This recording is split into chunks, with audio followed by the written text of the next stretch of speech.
اب رہا یہ نعرہ کہ بے گناہ بے خطا معاویہ معاویہ رضی اللہ تعالیٰ عنہ، تو یہ میرے بھائیو اہل سنت کے بنیادی عقائد کے 100% خلاف ہے۔ اہل سنت کے ہاں سوائے انبیاء کرام علیہم السلام کے ہم کسی کے لیے بھی معصومیت کا عقیدہ کلیم نہیں کرتے، چاہے وہ بڑے سے بڑا صحابی ہو، بڑے سے بڑا محدث ہو، بڑے سے بڑا فقیہ ہو۔ معصوم صرف انبیاء کرام علیہم السلام ہے۔ اور یہ کوئی ایسی بات نہیں ہے کہ جو میں کو راکٹ سائنس ہے جو آپ کو سمجھاؤں گا، یہ ساروں کو پتہ ہے۔ امام مالک بن انس رحمہ اللہ تعالی المتوفى 179 ہجری کا قول تواتر کے ساتھ اہل سنت کے ائمہ نے نقل کیا کہ وہ قبر رسول صلی اللہ علیہ وآلہ وسلم کی طرف اشارہ کر کے کہتے تھے، اس صاحب قبر صلی اللہ علیہ وآلہ وسلم کے علاوہ اس روئے ارض پہ کوئی شخص ایسا نہیں ہے کہ جس کی ہر بات مقبول ہو اور کوئی بات مردود نہ ہو سوائے نبی صلی اللہ علیہ وآلہ وسلم کے، اور ان کے علاوہ کوئی ایسا شخص نہیں اس روئے ارض پہ کہ جس سے اختلاف نہ ہو سکے سوائے آپ صلی اللہ علیہ وآلہ وسلم کے۔ تو یہ امام مالک کا قول ہے اور امت کا اجماعی عقیدہ ہے۔ تو اس کے تحت میرا پوائنٹ آف ویو یہ ہے کہ اصل نعرہ یہ ہونا چاہیے، بے گناہ بے خطا مصطفیٰ مصطفیٰ صلی اللہ علیہ وآلہ وسلم۔ فٹ ہے؟ اے نعرے لاؤ۔ اگر آپ کو اس نعرے سے بھی اختلاف ہے نا، اس کے نیچے بھی آپ یہ لکھ کے لگائیں، بجائے آپ یہ کرنے کے کہ بے شرم بے حیا ڈیش ڈیش ڈیش ڈیش، یہ لکھنے کی بجائے نا آپ علمی طریقے سے پازیٹیو جواب دیں۔ جہاں پہ انہوں نے لکھا ہو نا کہ بے گناہ بے خطا معاویہ معاویہ رضی اللہ تعالیٰ عنہ، آپ نیچے لکھ دیں بے گناہ بے خطا مصطفیٰ مصطفیٰ۔ تو میرے مصطفیٰ صلی اللہ علیہ وآلہ وسلم کا نام آئے گا تو پھر باقی ساری ہستیاں تو ویسے ہی ان کی کوئی حیثیت ہی نہیں رہ جائے گی اس مقابلے پہ۔ تو میں آپ کو پازیٹیو انداز میں، آج میں غامدی والے سٹائل میں بات کر رہا ہوں۔ غامدی صاحب کا اثر تو میرے اوپر آہستہ آہستہ آ رہا ہے نا اس حوالے سے، جو ان کی پازیٹیو چیزیں، تو آپ پازیٹیولی اس کو ایڈریس کریں۔ اب چونکہ گفتگو حضرت معاویہ رضی اللہ تعالیٰ عنہ کے حوالے سے ہے، اور چونکہ ان کے بارے میں بے گناہی لوگوں نے کلیم کی ہے، بے خطائی کلیم کی ہے، اور اس حد تک ان کو بڑھایا ہے کہ مولا علی کے مقابلے پر لے آئے۔ ویسے کہتے ہیں کہ جی کروڑوں معاویہ ہوں تو مولا علی کے برابر نہیں، خود احمد بریلوی صاحب نے بھی یہ بات لکھی ہے، لیکن انہی کے نام کے اوپر لوگ جو ہیں وہ اس طرح کی چیزیں پروپیگیٹ کر رہے ہیں کہ وہ انتہائی افسوسناک ہے۔ بہرحال میں کسی بزرگ کے حوالے کی بجائے، میں تو آپ کو پتہ ہے احادیث کی کتابیں لے کے چلتا ہوں، یہ پڑھی ہوئی نہیں ہے، پڑھی ہوئی ہیں، اور میں دکھاتا بھی ہوں الحمدللہ۔ تو اس حوالے سے میں بخاری اور مسلم سے صرف 3 مثالیں پیش کروں گا۔ ویسے تو یہ ٹاپک آپ کو پتہ ہے میری ایکسپرٹیز ہے، اس ٹاپک کے اندر میں گھنٹوں فی البدی بول سکتا ہوں، اور اسی والے سے جو حسینی فکر والے علماء ہیں نا مجھ سے بڑی محبت کرتے ہیں، خصوصاً یعنی بریلوی مکتبہ فکر میں مفتی حنیف قریشی صاحب مجھ سے بڑی محبت فرماتے ہیں، اور میرے معاملات میں وہ بعض اوقات میں ان کے بارے میں کوئی بات بھی کروں تو کہتے ہیں یار علی کو چھوڑ دو، یار علی جو ہے نا وہ اہل بیت کا بڑا وکیل ہے۔ اس طرح دیوبند میں مولانا طارق جمیل صاحب 2-3 دفعہ انہوں نے پیغام بھی بھجوایا، سلام بھی بھجوایا، وہ بھی بڑی محبت کرتے ہیں، اور انہی وجہ سے کیونکہ انہوں نے بھی جس طریقے سے اہل بیت کی محبت، میں تو اکثر ان کے بارے میں بولتا ہوں کہ وہ تو آل امیہ میں عمر بن عبدالعزیز ہے۔ اب یہ جملہ صرف علماء کے لیے، میں اس کو ایلیبریٹ نہیں کروں گا کہ اس کا مطلب کیا ہے، وہ پتہ چل جائے گا۔ تو اس طرح کے جو لوگ ہیں وہ بڑی محبت کرتے ہیں، اور ان کی بڑی تائید مجھے اس حوالے سے حاصل ہوتی ہے، اور یہ میں آپ کو اہل سنت کی بات کر رہا ہوں، یعنی میں شیعہ علماء کی بات نہیں کر رہا ہوں۔ 3 مثالیں میں بخاری مسلم سے پیش کروں گا، صرف بخاری مسلم سے، تاکہ صحیح ضعیف والا چکر ہی ختم ہو جائے۔ کہیں دماغ میں کسی نے وہ جو خود وہ نعرہ لگوانے والے بزرگ بھی فرماتے ہیں نا، کہیں شیطان آپ کو وسوسہ نہ دلائے، تو کہیں شیطان ان کے ماننے والوں کو وسوسہ نہ دلائے کہ یہ خود سے باتیں کر رہے ہیں۔ میں بخاری مسلم سے، جو میں نے نہیں لکھی ہیں، ہمارے اہل سنت کے ائمہ نے لکھی ہیں، ترجمے بریلوی علماء کے ہی دکھاؤں گا، ٹھیک ہوگا جی۔ 3 مثالیں، پہلی مثال صحیح مسلم سے ہوگی، اگلی 2 مثالیں صحیح بخاری سے ہوں گی۔ اٹھیں جی، صحیح مسلم شریف دکھائیں بریلویوں کا ترجمہ۔ یہ اس کا شبیر بدرس پاکستان میں سب سے بڑا بریلوی مکتبہ فکر کا ادارہ ہے، اربوں کے شعر ذہن کے، حدیث کی آلموسٹ تمام بڑی کتابوں کے انہوں نے ترجمے کر دی ہیں، اور اتنا بڑا کام تو اہل حدیث نے نہیں حدیث کے لیے کیا جو انہوں نے کیا ہے ترجمہ کرنے کے پوائنٹ آف ویو سے. یہ ان کا ترجمہ میرے سامنے ہے. صحیح مسلم میں انٹرنیشنل نمبر کے مطابق 4776 نمبر حدیث ہے, 4776. اسلام 360 میں بھی آپ کو یہی نمبر ملے گا 4776. اور جو یہ بریلویوں کا ترجمہ ہے اس میں ہے 4661. وہ نمبرنگ کا اختلاف ہو جاتا ہے, حدیثیں ساری موجود ہوتی ہیں. یہ ایچ ڈی کیمرے میں جی ان کو دکھا بھی دیں اوریجنل بریلویوں کا اپنا ترجمہ. جو میں حدیث بیان کر رہا ہوں یہ بہت کریٹیکل حدیث ہے, میں مطلب اس کو اسی لیے ایچ ڈی کیمرے میں دکھا رہا ہوں.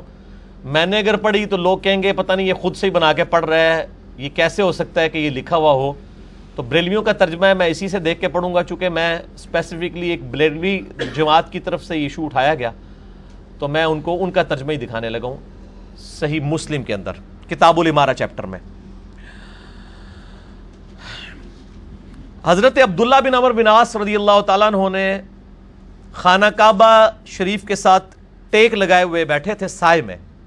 تو انہوں نے اطاعت امیر کے حوالے سے نبی علیہ السلام کے کچھ فرامین ارشاد فرمائے کہ امیر کی اطاعت کرو اور جس کی بیعت کر لو اس کے پیچھے چلو.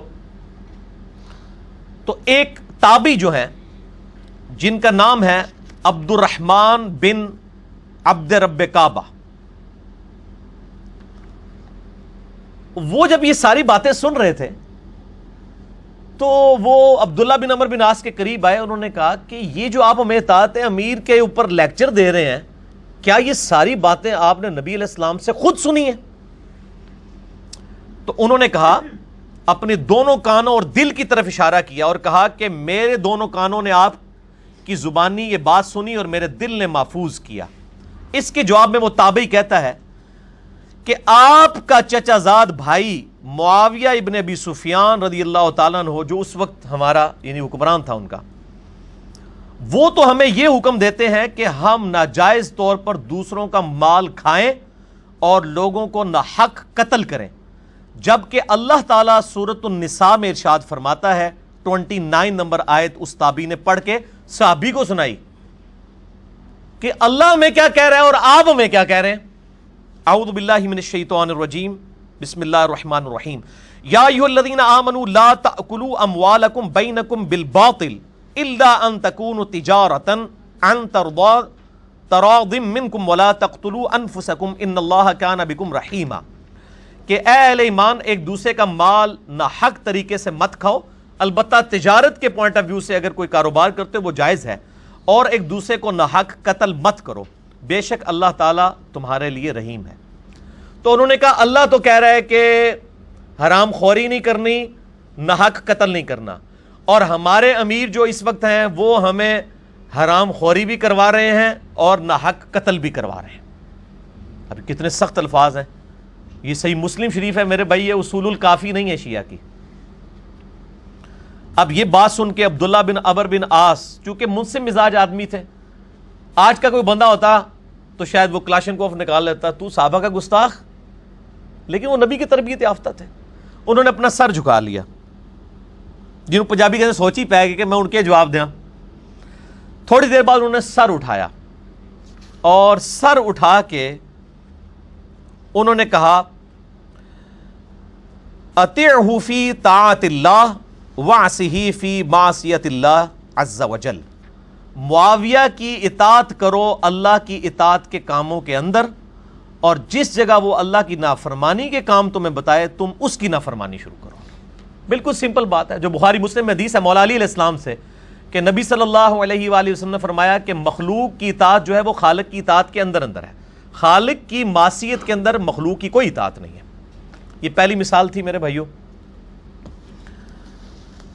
دوسری مثال صحیح بخاری میں ہے انٹرنیشنل نمبر کے مطابق 4108, اور یہ ہے غزوہ خندق والے کتاب المغازی چیپٹر میں. یہ بھی بخاری میں بریلویوں کا شبیہ بدرز ہی دکھانے لگا ہوں. یہ فرنٹ پیج ہے بخاری شریف کا,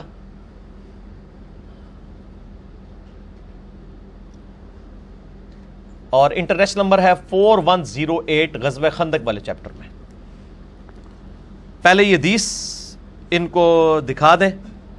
یہ انڈر لائن کیا ہوا یہ والا صفحے کا آخری اور اگلے صفحے کا بھی کچھ حصہ آئے گا اس میں، یہ ان کو کور کرتے ہیں۔ یہ چونکہ بخاری شریف جو ہے وہ کنٹینیوس نمبرنگ کے اوپر نہیں ہے، ہر جلد میں نئے نمبر شروع ہوتے ہیں، لہٰذا نمبر اس کا کافی ڈفرنس ہے۔ انٹرنیشنل نمبر تو ہے 4108، لیکن اس میں نمبر آ رہا ہے 1283، کیونکہ پہلی جلد جو ہے وہ اس میں آلموسٹ 3000 حدیثیں ہیں، پھر اگلی جلد 1 سے شروع ہوئی ہے۔ اس کے اگلے الفاظ بھی جو تھے نا وہ بھی میں نے انڈر لائن کیے ہیں، یہ بھی ان کو کیمرے میں دکھا لیں، یہ والا اس والے پیج کے اوپر۔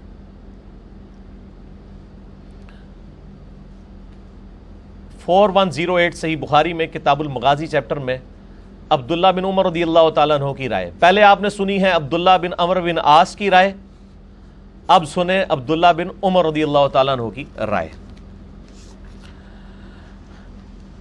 تحکیم کے واقعے کے بعد جب حضرت معاویہ رضی اللہ تعالیٰ عنہ مدینہ شریف آئے، اس زمانے میں یعنی ایک رائے یہ بھی سامنے آئی تھی کہ حضرت علی اور حضرت معاویہ دونوں پوسٹ چھوڑ دیں اور عبداللہ بن عمر کو خلیفہ چن لیا جائے، یہی ابن حجر اسقلانی نے بھی لکھا ہے۔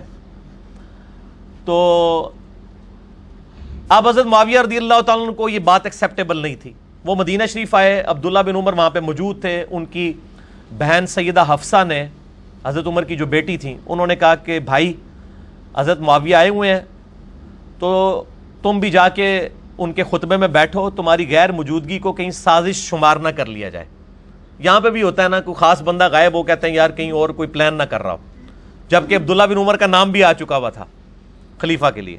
تو عبداللہ بن عمر جو ہیں وہ گئے مجبوراً، اپنی بہن کے اور ماں بھی لگتی تھیں کیونکہ وہ امہات المومنین میں سے ہیں، تو وہ گئے تو حضرت معاویہ وہاں پہ خطبہ دے رہے تھے، تو انہوں نے خطبے کے دوران کہا کہ جو شخص اس امر خلافت میں کوئی کلام کرنا چاہتا ہے وہ اپنا سر اٹھائے، میں اس سے اور اس کے باپ سے زیادہ خلافت کا حقدار ہوں۔ عبداللہ بن عمر کا باپ کون ہے؟ حضرت عمر، جنہوں نے رومن اور پرشین امپائر گرائی ہوئی ہے، جن کی وجہ سے حضرت معاویہ رضی اللہ تعالیٰ عنہ آج شام میں بیٹھے ہوئے ہیں، اور وہ جذبات میں یہ کہہ رہے ہیں کہ میں عبداللہ بن عمر اور اس کے باپ سے زیادہ خلافت کا حقدار ہوں۔ اب میں اس پہ کامنٹس نہیں کروں گا، آج میں کامنٹ سے گریز کر رہا ہوں۔ اب عبداللہ بن عمر خاموش رہے تو بعد میں حبیب بن مسلمہ تابعی جو ہیں انہوں نے کہا کہ عبداللہ بن عمر آپ نے اسی وقت معاویہ کو جواب کیوں نہیں دیا اس بھری مجلس میں؟ اس سے یہ بات پتہ چلی کہ سب کو پتہ چل رہا تھا کہ کنایا عبداللہ بن عمر کی طرف ہو رہا ہے۔ تو عبداللہ بن عمر نے کیا فرمایا؟ انہوں نے کہا میں نے ارادہ کیا کہ اپنا گوٹ کھولوں، جیسے احتبا کر کے دونوں گھٹنوں کو ایسے لے کے بیٹھے ہوئے تھے، کہتے میں نے ارادہ تو کیا کہ میں یہ کھولوں اور میں اسی وقت معاویہ کو جواب دوں کہ تجھ سے زیادہ خلافت کا حقدار وہ ہے جو شخص اسلام میں تجھ سے اور تیرے باپ سے جنگ کر چکا ہے، یعنی تم دونوں باپ بیٹا کافر تھے اور اسلام کی طرف سے ہم لوگ جنگ کرتے رہے، حضرت عمر اور حضرت عبداللہ بن عمر، یا یہ حضرت علی کی طرف اشارہ ہے ان کا کہ حضرت علی تم سے لڑتے رہے جبکہ تم کافر تھے باپ بیٹا اور ہم لوگ مسلمان تھے۔ اور غزوہ خندق کے چیپٹر میں یہ حدیث لانے کا مقصد یہی ہے کہ عبداللہ بن عمر غزوہ خندق سے پہلے کے مسلمان ہیں۔ امام بخاری نے یہ مسئلہ نکالنا چاہا لیکن ساتھ کتنے اور مسائل بھی نکل گئے۔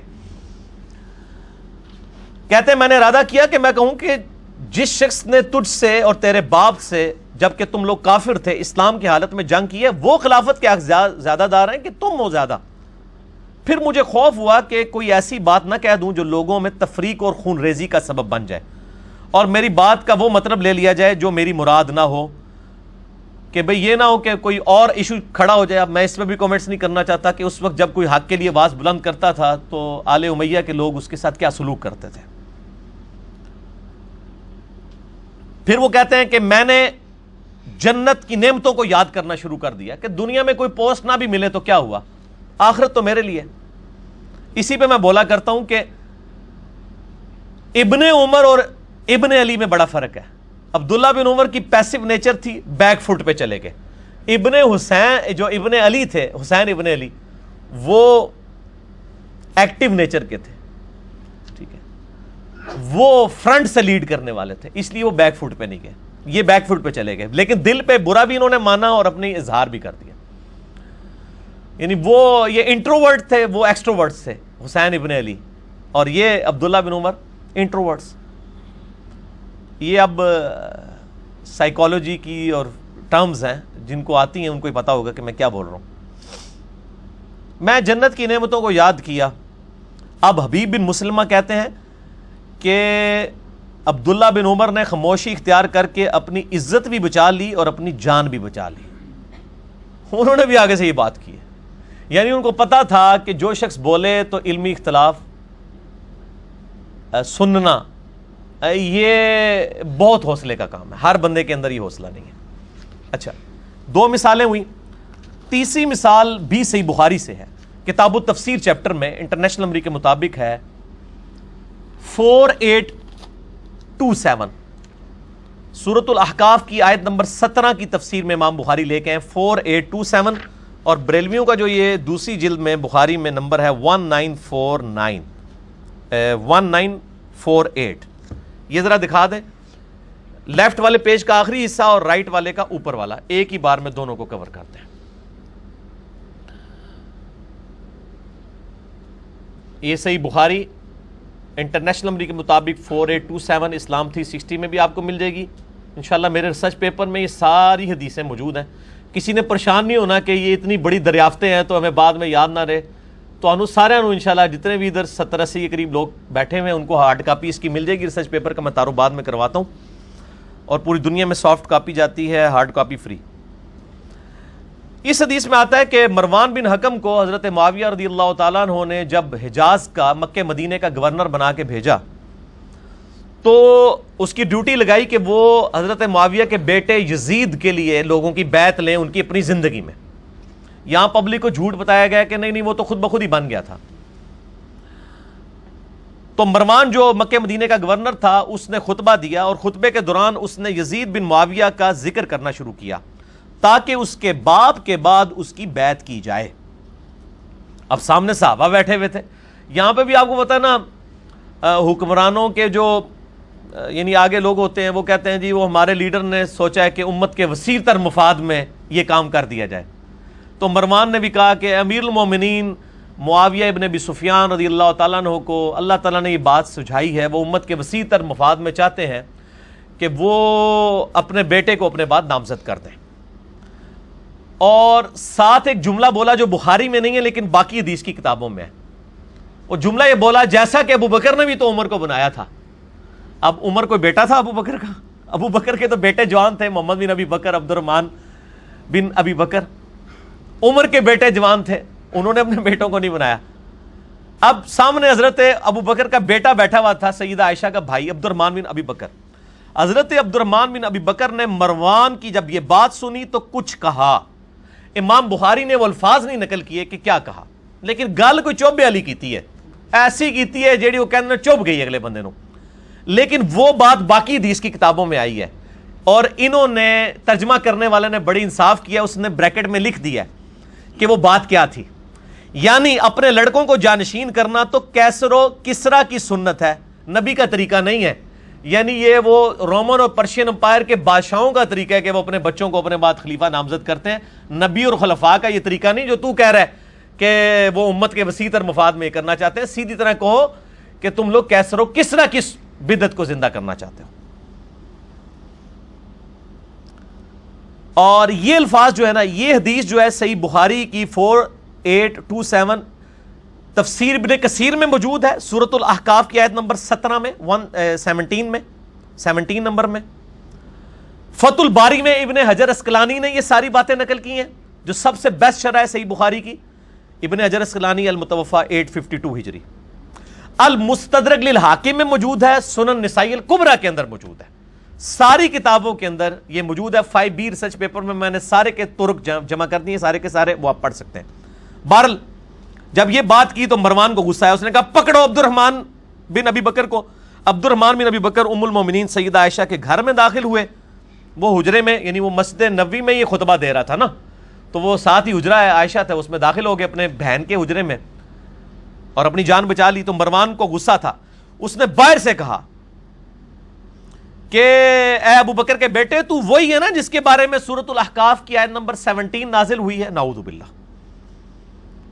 کہ یہ شخص کہتا ہے اپنے ماں باپ کو کہ اف ہے تم پر کہ تم مجھے یہ کہتے ہو کہ مرنے کے بعد دوبارہ زندہ کیا جائے گا، یہ تو سب جھوٹی کہانیاں ہیں۔ سورۃ الاحقاف آیت نمبر 17 پڑھ کے حضرت ابوبکر کے بیٹے پہ لگا دی کہ تیرے بارے میں قرآن میں نازل ہوئی ہے کہ تو آخرت کا منکر ہے، نعوذ باللہ من ذالک۔ اب آپ کو پتہ چل گیا کہ صحابہ کے گستاخ کون ہیں؟ آل امیہ کے وفادار لوگ، اور ان کے لیے کوئی نہیں ہے کہ صحابی چاہے وہ علی ہو سامنے، چاہے ابو بکر ہو، چاہے عمر ہو، ساروں کی آپ توہین اس میں سن چکے ہیں ابھی تک، ٹھیک ہے؟ اسی لیے میں اہل سنت کو بھی کہتا ہوں کہ خدا کے لیے حق چار یار تک ہی رہو، تو اپنی عزت بھی بچاؤ گے، اپنا عقیدہ بھی بچا لو گے۔ حضرت عائشہ کو غصہ آیا، انہوں نے اندر سے کہا اسکت، خاموش ہو جا۔ ابو بکر کے گھر والوں کے بارے میں کوئی آیت نازل نہیں ہوئی سوائے میری برات جو سورہ نور میں نازل ہوئی تھی، جو تہمت لگی تھی، اور جو باقی کتابوں میں المستدرک الحاکم میں، سنن نسائی الکبریٰ میں، فتح الباری میں، تفسیر ابن کثیر میں آگے الفاظ ہیں۔ اما عائشہ نے کہا کہ مروان، آل ابی بکر کے بارے میں تو کچھ نہیں نازل ہوا، لیکن تو اپنے باپ کی پشت میں تھا حکم کی، جب نبی علیہ السلام نے کہا تھا حکم پر لعنت، اس کی اولاد پہ لعنت، تو اسی لعنت کا حصہ ہے، تجھ پہ تو اللہ کے نبی نے لعنت فرمائی تھی۔ یہ سارے کے سارے طرق میں نے جمع کیے ہیں، بلکہ آپ تفسیر ابن کثیر کھول لیں اور فتح الباری کھول لیں، 4827 نمبر حدیث فتح الباری میں دیکھ لیں انٹرنیشنل نمبر کے مطابق صحیح بخاری کی، اور تفسیر ابن کثیر میں سورۃ الاحقاف 26ویں پارے کی پہلی سورت ہے، 17 نمبر آیت کھولیں، تفسیر ابن کثیر کھول دیں، یہ آپ کو دریافت نہیں کرنی پڑے گی۔ جس کے اوپر دل ٹھکتا ہے، بریلوی ہے، دیوبندی ہے، اہل حدیث ہے، شیعہ ہے، اپنا اپنا ترجمہ پڑھ لیں، ٹھیک ہوگا جی؟ ہم آپ کو بھی اپنا ایک چیپٹر دکھاتے ہیں جو ہم نے بھی لکھا ہے الحمدللہ۔ یہ میرے بھائیوں، یہ آپ کو سب کو اینڈ پہ مل جائے گا انشاءاللہ تعالی۔ واقعہ کربلا کا حقیقی پس منظر 72 صحیح الاسناد حدیث کی روشنی میں، جس میں 200 روایتیں میں نے اہل سنت کی مین سٹریم کی کتابوں سے، زیادہ تر بخاری و مسلم سے جمع کی ہیں، شہادت عمر سے لے کر واقعہ کربلا تک، جنگ صفین، نہروان، جنگ جمل کے اوپر، اور واقعہ کربلا کے حقیقی اسباب، اور شہادت عثمان کے بھی حقیقی اسباب۔ ایک تو وہ جعلی اسباب ہیں جی، ایک عبداللہ بن سبا تھا، 10,000 صحابہ کی مت مار دی اس نے، نعوذ باللہ، نہیں، چند لوگوں کی غلطیوں کو چھپانے کے لیے یہ ایک فرضی کریکٹر گھڑا۔ عبداللہ بن سبا آیا تھا بعد میں، لیکن مولا علی نے اسے قتل کروایا۔ شہادت عثمان میں اس کا کوئی دخل نہیں ہے، وہ کچھ اور اسباب تھے جو بخاری مسلم میں آئے ہیں، وہ میں نے بیان کیے ہیں۔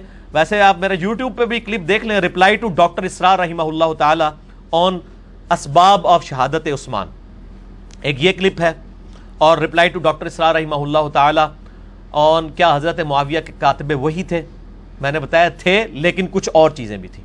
اور تیسرا کلپ ہے رپلائی ٹو ڈاکٹر اسرار رحمہ اللہ تعالی آن ہز اسٹیٹمنٹ اباؤٹ حضرت معاویہ رضی اللہ تعالیٰ عنہ۔ یہ تین ہے، رپلائی ٹو ڈاکٹر اسرار اور ساتھ میرا نام لکھیں، وہ کلپ کھل جائیں گے۔ یہ میرے بھائیوں سب سے پہلے میں نے عربی میں لکھا، اس کے بعد اردو ترجمہ ہوا، پھر ہندی ترجمہ ہوا، پھر انگلش ترجمہ ہوا، اور انشاءاللہ تعالی فارسی ترجمہ بھی آلموسٹ ہو چکا ہے، وہ بھی آ جائے گا مارکیٹ میں، اور بنگالی اور پشتو کے اوپر بھی کام شروع ہو گیا ہے۔ ویسے تو عربی لکھ دیا تو علماء کے لیے تو عربی کافی ہونی چاہیے، لیکن ایڈی مشکل عربی ہے، وہ کہنا نہیں ترجمہ لے دو، کیونکہ حدیثوں کی عربی ذرا مشکل ہوتی ہے ایز کمپیئر ٹو قرآنک عربی کے۔ بہرحال یہ آپ مفت ڈاؤن لوڈ کر سکتے ہیں جی، ہماری ویب سائٹ اہل سنت پاک .com پہ 5B ریسرچ پیپر ہے۔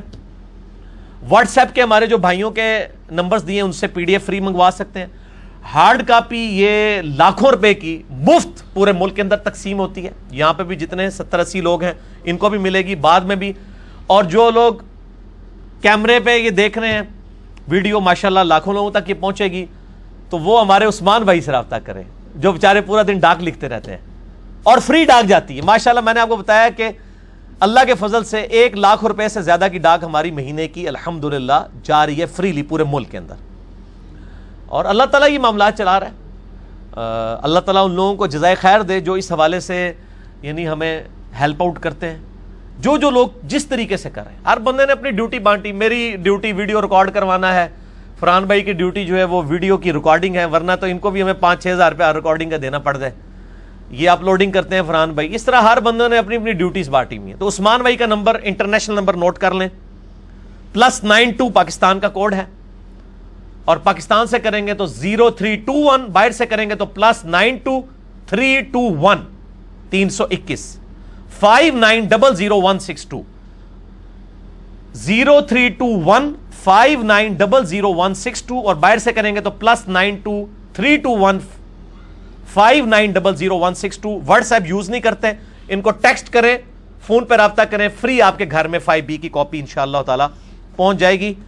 آج میں جتنی باتیں کروں گا یا کر چکا ہوں وہ سب کی سب اس کے اندر موجود ہیں، تو آپ کو اب ٹینشن نہیں لینی، بے فکری سے گفتگو سنیں کہ بھئی میں نوٹس بنا لوں. نوٹس بنانے کی ضرورت نہیں، نوٹس آلریڈی ہم نے بنائے ہوئے ہیں اس حوالے سے الحمدللہ.